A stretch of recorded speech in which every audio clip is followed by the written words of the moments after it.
আজ গঙ্গা পুজো। আমাদের সৌভাগ্য যে স্রোতস্বিনী গঙ্গা আমাদের এই জনপদ দিয়ে প্রবহমান। তার তীরে রয়েছে রামপ্রসাদের ঘাট, রামপ্রসাদের ভিটে, নিগমানন্দের আশ্রম, চৈতন্য ডোবার অঞ্চল।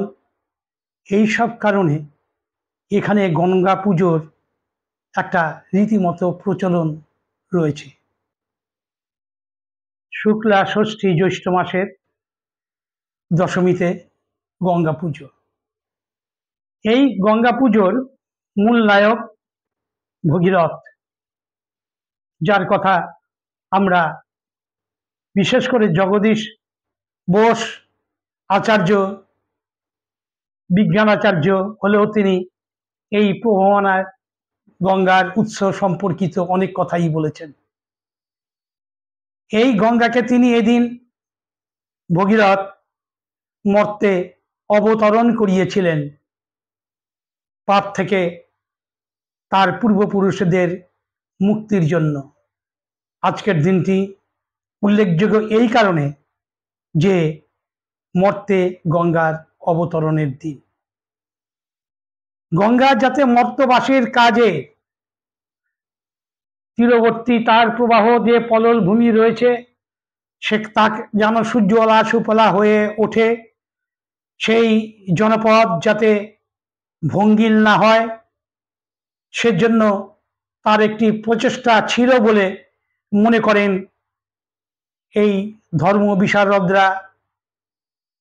তিনি এই গঙ্গার যে খরস্রোতা তাতে মূল ভূখণ্ড মানব জীবনের যে বাস তা যাতে নষ্ট না হয় তার তরঙ্গে প্রবাহে, এই জন্য তাকে সহায়তা করেছিলেন কে?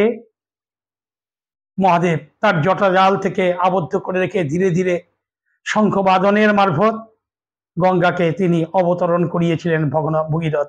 আমি বারবার এই জন্যই বলছি, এই জন্যই গঙ্গার অপর নাম ভাগীরথী, ভগীরথ নিয়ে এসেছিলেন। এই পুজো মানবিক কল্যাণের জন্য, প্রজা কল্যাণের জন্যই। সৃজনের সঙ্গে এই গঙ্গা পুজো জড়িত, কারণ জলসিঞ্চন, জলসেচ, গঙ্গার প্রবাহে এই যে সুজলা সুফলা করা, এটা গঙ্গার মূল কাজ। একে বলা হয়, গঙ্গাকে বলা হয় পুণ্যতোয়া নদী। গঙ্গার পুজোর জন্য যেহেতু 10টি ফুল, 10টি ফল, 10টি প্রদীপ প্রজ্বলনের শিখা প্রয়োজন, এই গঙ্গাকে বলা হয় দশহরা, কারণ 10টি পাপ থেকে তিনি মুক্ত করেন। অর্থাৎ মনুষ্যকৃত 10টি যে পাপ, যা ঘোষিত, হিংসা, দেশ, মাৎসর্য, এমনই 10টি যে পাপ আমাদের মধ্যে রয়েছে, এই গঙ্গা স্নান করলে পরে 5, 7, 12টি ডুব দেওয়া গেলে পরে এমনই বিশ্বাস যে এই পাপ স্খলন হয়। এই জন্যই সাধারণ মানুষেরা এদিন গঙ্গা স্নানে নিজেকে অবগাহন করেন।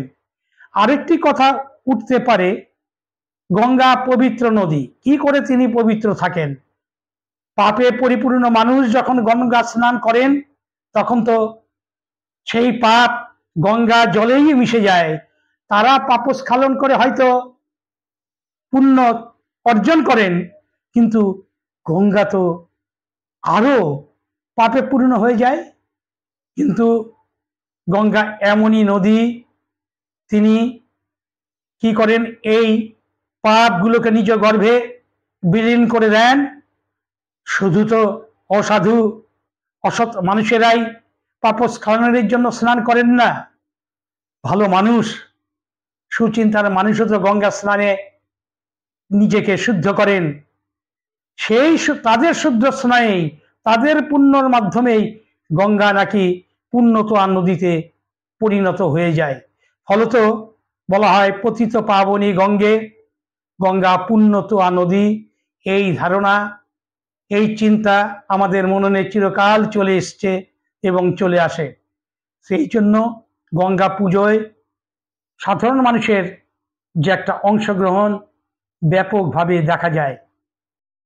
মানুষেরা প্রস্তুত হচ্ছেন সেই গঙ্গা পুজো করবার জন্য। আমাদের হালিশহর রামপ্রসাদ ঘাটে, চৈতন্য ডোবা ঘাটে যারা গঙ্গা পুজো করতে চান তারা গঙ্গা মন্ত্র উচ্চারণ করে সেইখানে জলে ডুব দেন এবং গঙ্গা তাদের শুদ্ধ করে তোলে। এই হচ্ছে গঙ্গা পুজোর মূল উদ্দেশ্য, গঙ্গা স্নানের মূল উদ্দেশ্য। গঙ্গা আমাদের এই জনপদ দিয়ে বহমান, এটা আমাদের সৌভাগ্য।